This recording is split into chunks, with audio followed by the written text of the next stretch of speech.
Good morning. I'm Joseph Asaro. I'm a Senior Vice President of Sales at McCann Systems, and we are proud to sponsor the SATE Technology segment with TIA here in New York City. And now to kick off the technology segment, I'd like to introduce Chris Manson of Fox & Crow.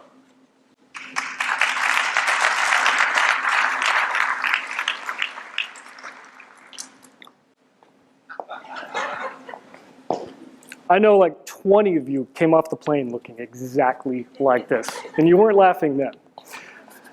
The only reason I'm wearing this now is not because I'm going to fall asleep in anybody else's talk. It's because I might fall asleep in my talk. Because we're going to talk about technical management. This is going to be fun. Let me know if anybody needs that, by the way. In 1988, the United States and the Soviet Union were engaged in a very heated Cold War. Some of you may remember this.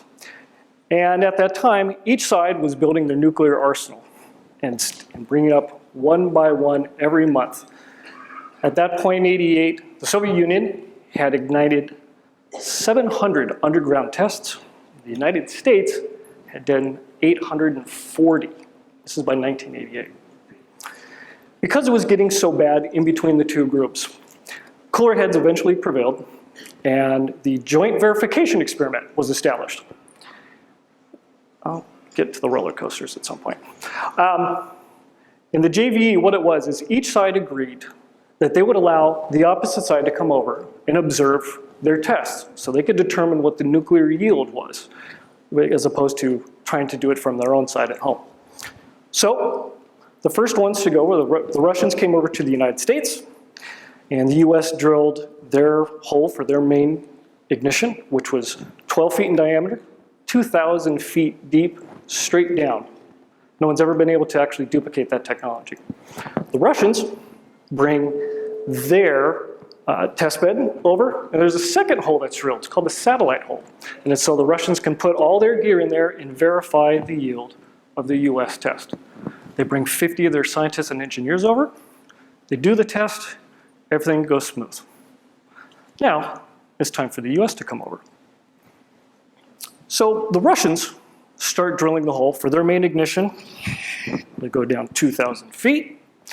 They start to drill the satellite hole. And they have a problem. So they call up the United States and they go, "We need your help. This is the middle of the Cold War. We can't drill the satellite hole straight. We need you to do it for us." So the United States, very secret, this only I think recently came out, flew 7 C-5 cargo planes filled with drilling equipment, a custom drilling rig, and 50 engineers and drillers and drill mud into Kazakhstan to drill the pilot hole for their equipment on their adversary's land to test a bomb that would eventually be used against us. A little strange, isn't it? Now, I had the opportunity to speak with one of the members of the ignition team. I went out, did a tour of the Nevada test site, which, by the way, anybody can go do. And I said, how do you manage something like this? This is an inherently complex project. And sort of in passing, he goes, well, you keep your teams small, you keep the process simple, and man, you got to communicate really, really clearly. And I was like, hey, wow, what a great concept for our industry. You know, if we could only do the same. So I took that to heart and I go, you know, this could actually be a good theme for what we're doing. And by being small, what he was referring to in this sense is that you get a small group of really strong performers, and small as possible, but no smaller. Because there's a tendency within our industry to grow and grow as projects get more complex. So small does not mean 16 people on a conference call in 3 countries to discuss the color of animatronic bird feathers. I was on that call. It was an hour, and I don't remember seeing a line item in the budget that had that in there, by the way. Small is not 24 people around a conference table discussing the layout of a roller coaster. It doesn't need that. But why do we do that? So the next part of it is you keep it simple. And again, because what we do is inherently complex, what we do is prototyping systems that have to be implemented for a very long time. The tendency is the complexity just grows. And once it grows, it snowballs and snowballs and snowballs. And being a former technical director, now technical producer, we're actually in the position of seeing all aspects of a project generally pass through our groups, from the creative and all the technical aspects, and then for a lot of times, we're the teams that have to implement. The production process gets very, very complex. And so for us in technical and everybody else, the further along the project goes, the more the complexity grows, right? So simple process doesn't mean servers that have 12 layers in them, right? So you get your CAD file and it gets updated and then it's like, where do I put it? Oh, okay, where do you put it? Okay, go into project. Okay, go into land. Okay, go into building. Okay, go into architecture. Go into effects. Go into show action equipment. Go into show action equipment. Like, here it is. And you're like, oh man. Okay, so you like stuff it in there, and you put it back, and it's like, oh Jesus, Okay, so take that and multiply it by 100 times a day, 200 times a day with your team. And every time I've been involved in something like this, invariably what happens is somebody gets a revision, and by the way, I'm not blaming CAD people, this is just kind of in general. This happens with art, it happens with tech, it's happened on my teams. Is people go, oh, God, I got this revision, where do I put it? I'm just gonna leave it on my desktop. And then what happens is ultimately during the production is as things move along, you realize that people are working with different versions. And when you start building your projects, people are going, you go in there and it's like, well, why isn't the scenery fit? Well, what version drawing we're using? Oh, dude, we're not on that. And so this just makes it's a crazy maker. So there are a lot of collaborative processes that people can use, that your teams can use, to make that work. The last part of it, and probably the most critical part, is clear communication. I always try to kind of hold space. And I know that sounds sort of, Deepak Chopra, if you will. But I try to hold space for my teams to really be able to come and go, hey, there's a problem. There's an issue. Because when people identify something and they don't say something, that's when problems start. And this happens all the time. Why does that happen? Because people get nervous. People don't want to look stupid. People don't want to get fired. People are afraid of pulling the wheels off the car in the middle of production. But the problem is have somebody do it now as opposed to doing it later. And this happened, NASA found this out in 1999. You guys may have remembered this. The Mars Climate Observer was a small spacecraft about the size of a Mini Cooper, a little bit taller. It's about a $175 million project. It was launched in December of '88. It goes to Mars, and it starts coming in to the Martian atmosphere. And what they realize is the navigation teams is that the different teams are getting different readings on where the spacecraft is. So they don't know how close the spacecraft is to Mars. One team thinks it's coming in faster and closer. The other team thinks it's further away and it's slower. Now, they knew 4 months into that flight that there were problems. And people brought it up and was like, yeah, okay, we'll deal with it. But as it got closer, a couple weeks before, a couple navigators were like, we've got an issue because we don't know where it is, so we don't know how to orient it for its entry into the Martian atmosphere. And what happened? It hit the atmosphere and it burned up. It was never able to do any of its tests. Spacecraft gone. So NASA went back and looked at it and did a study.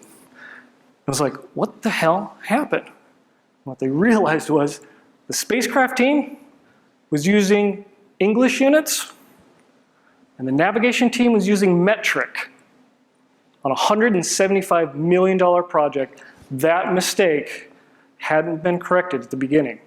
Now, I've seen stuff like that happen on projects a lot. And you can see how something seemingly so easy could really throw off the project.